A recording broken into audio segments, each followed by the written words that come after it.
கடந்த வாரம் எங்கள் அணி சார்பாக ஞாயிற்றுக்கிழமை அன்று அறிமுக கூட்டம் நடக்க இருந்துச்சு. அந்த நேரத்தில் சிவானனும் அண்ணன் டான் அவர்களும் எங்களிடம் வந்து இரு அணியையும் ஒரு அணியாக்கி தேர்தலில் நிற்போம் அப்படின்னு சொல்லி நாங்கள்லாம் கேட்டுக்கிட்டதுக்கு இணங்க ஒத்துழைப்பு கொடுத்து அவங்க எங்களோட வந்ததுனால அந்த கூட்டம் அடுத்த ஞாயிற்றுக்கிழமை நடக்க இருக்கிறது. உண்மையிலேயே இன்னைக்கு எத்தனை அணி நின்றாலும் தற்போதைய தலைவர் அப்படிங்கிற முறையில் அவர் ஒரு அணி அண்ணன் சிவானனை வச்சு போட்டிருந்தார். அப்போ ராதாகிருஷ்ணன் எல்லாம் சொல்லும்போது அண்ணன் அதை பேசலாம், அண்ணன்ட்ட பேசலான்னாரு. நான் சொன்னேன், அது எப்படிங்க ஒத்து வருவாங்க, அவங்க தற்போதைய தலைவர் அணிங்கிறதுனால அதில் ஸ்ட்ராங்காக இருப்பாங்க, மற்ற அணியை வேணால் பேசி பாருங்க அப்படின்னு தான் நான் அண்ணன்ட்ட சொன்னேன். நான் எது எதிர்பார்க்கலையோ, யார் வரமாட்டாங்கன்னு நினச்சனோ அவங்க இன்னைக்கு வந்து தான் போட்ட கமிட்டி உறுப்பினர்கள்லேருந்து நிர்வாகக்குழு எல்லாத்தையும் வாபஸ் வாங்கி இன்றைக்கி எங்களோட இணைத்ததற்கு முதல்ல திரு அண்ணன் தான் அவர்களுக்கும் அண்ணன் சிவா அவர்களுக்கும் நாங்கள் நன்றி சொல்ல கடமைப்பட்டிருக்கோம். காரணம் என்னென்னா, இந்த சினிமா துறையில் யாரை வேணாலும் உருவாக்கலாம். ஒரு டைரக்டரை உருவாக்கணும்னா அந்த டைரக்டரு ஒரு நல்ல தயாரிப்பாளர் கையில் கிடைக்கணும். கிடைச்சா அவருக்கு தேவையானதை ஆர்டிஸ்ட்லேருந்து லொக்கேஷன்லேருந்து அவர் என்னென்ன கேட்குறாரோ எல்லாம் கொடுக்கும்போது கண்டிப்பாக அவரால் ஒரு நல்ல படத்தை எடுத்து ஒரு நல்ல டைரக்டர் ஆயிடுவார். நல்ல கதையும் நல்ல டைரக்டரும்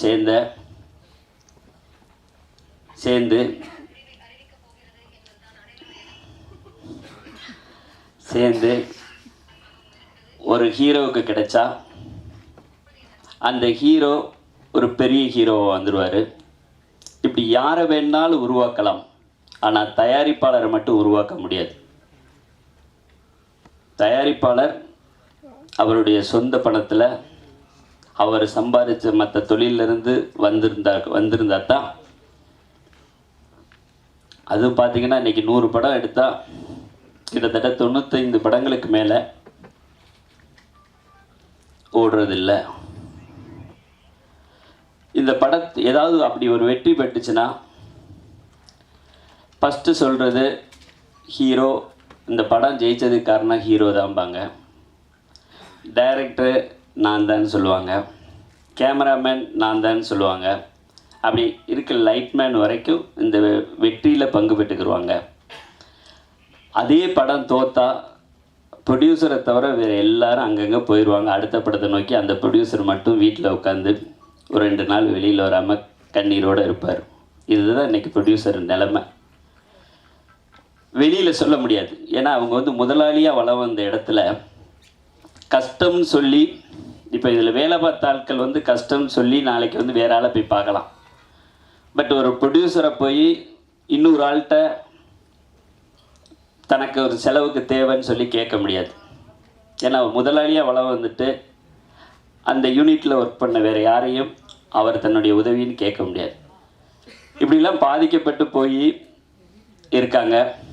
இவங்களை காப்பாற்றணும் அப்படின்னா அது அந்த பெயின் தெரிஞ்ச சங்கத்திலேருந்து அந்த நிர்வாகிகள் வந்தால் தான் முடியும். அதுக்காகத்தான் இப்போ எல்லாரும் சொல்கிறது என்னென்னா, தயாரிப்பாளர் கஷ்டங்கள் தெரிஞ்ச தயாரிப்பாளர் தான் இந்த சங்கத்துக்குள்ளே வரணும் அப்படின்னு சொல்லி. இப்போ நண்பர் விஷால் வந்து ஆல்ரெடி நடிகர் சங்கத்தில் ஜெயிச்சு செயலாளராக இருக்கார். எல்லாரும் பாடுபட்டோம், அவரை ஜெயிக்க வச்சோம். இன்றைக்கி ஆனால் அங்கே இந்த தயாரிப்பாளர் சங்கத்தை நிர்வகிக்கிறது யாருன்னா பாலமுருகன் ஒரு கேரக்டர். யாருன்னா விஷாலுடைய பிஏ தான் இப்போ சங்கத்தின் மேனேஜர். அவர் தான் அந்த சங்கத்தில் இருக்க எல்லா பிரச்சனையும் பார்த்துக்கிட்டு இருக்காரு. ஏன்னா அந்த சங்கத்தில் எனக்குள்ள ஒரே கோபம், அந்த சங்கத்தில் இதுவரைக்கும் 100 பேருக்கு மேலே நீக்கியிருக்காங்க. என்ன காரணத்துக்காக நீக்கினாங்கன்னா, இந்த பாலமுருகன் சொல்கிறத கேட்கல. யார் இந்த பாலமுருகன்? அவனுக்கு நம்ம ஓட்டு போடலை.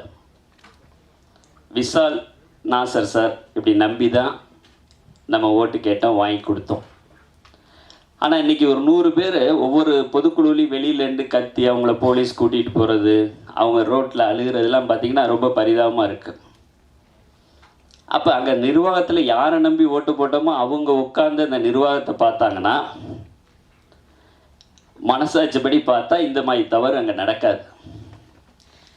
அங்கே ஒரு தகுதி இல்லாத ஒரு ஆளை நிர்வாகத்தில் போட்டதுனால தான் இவ்வளோ பேரை நீக்கி, அதாவது ஒரு சாதாரண ஆளை கொண்டு வந்து ஒரு இடத்துல உட்கார வச்சோன்னா ஒரு 3000 பேர் அவரை வந்து பார்க்கும்போது அந்த பையனுக்கு அவனுடைய தகுதி தெரியலை, அதனால் அவன் தவறு செய்கிறான். அந்த தவறுக்கு இவங்க ஃபுல்லாக உடந்து அவன் என்ன சொன்னாலும் அதில் கையெழுத்து போடுறது. ஒருத்தனை வாழ வைக்கிறது கஷ்டம், அழிக்கிறது ஈஸி. இப்போ அந்த சங்கத்தில் அழிக்கிற வேலை நடந்துக்கிட்டு இருக்கு. 100 குடும்பங்கள் வந்து சோத்துக்கு கஷ்டப்பட்டுக்கிட்டு இருக்காங்க. இப்போ ராதா ரவி அண்ணன், சரத்குமார் அண்ணனை நீக்கினாங்க அப்படின்னா அது ஒரு பழிவாங்கும் நடவடிக்கை. ஏன்னா ஊழல்னு சொல்லி நீக்கினா கூட கோர்ட்டுக்கு போகலாம். என்கிட்ட கேட்டாங்க, நான் சொன்னேன் ஊழல்னால் நீங்கள் நீக்காதீங்க, கோர்ட்டுக்கு போங்க, கோர்ட்டில் இருந்து ஆர்டர் வாங்கி த்ரூ கோர்ட் ஆர்டர் நீக்குங்க, அதான் நியாயமாக இருக்கும். ஏன்னா இப்போ உங்கள் மேலே ஊழல்னு சொல்லி நிறையா கேஸ் போடுறாங்க. நாளைக்கு இப்போ இன்னொரு குரூப் வந்தால் உங்களை நீக்கிறதா? இப்போ எல்லாரையும் நீக்கிட்டால் சங்கத்தில் யாரை வச்சு சங்கத்தை நடத்த போகிறீங்க? அந்த நீக்கணும் அப்படிங்கிற ஒரு முடிவு தவறான முடிவு, அதை ஃபஸ்ட்டு நீங்கள் எடுங்க அப்படின்னு சொன்னேன். ஏன்னா அப்புறம் அது வந்து ஒரு குறுகிய மனசு இருக்கவங்களுக்கு தான் ஒருத்தனுடைய வாழ்க்கையை அழிக்கணுங்கிற எண்ணம் வரும். அந்த எண்ணம் படைத்த நண்பர்கள் யாரும் இங்கே வந்துடக்கூடாது, இந்த சங்கத்துக்குள்ளே வந்துடக்கூடாது. இங்கே ஏற்கனவே முதலாளியாக இருந்து இன்னைக்கு வந்து ரொம்ப கஷ்டப்பட்டுக்கிட்டு இருக்காங்க. அந்த பழிவாங்கிற எண்ணத்தோடு இங்கே வந்து இவங்க மனசையும் துன்படுத்திடக்கூடாது அப்படிங்கிற ஒரே காரணத்துக்காக தான் நான் இந்த சங்கத்துக்கே வந்தேன். எனக்கு எந்த எண்ணமும் கிடையாது.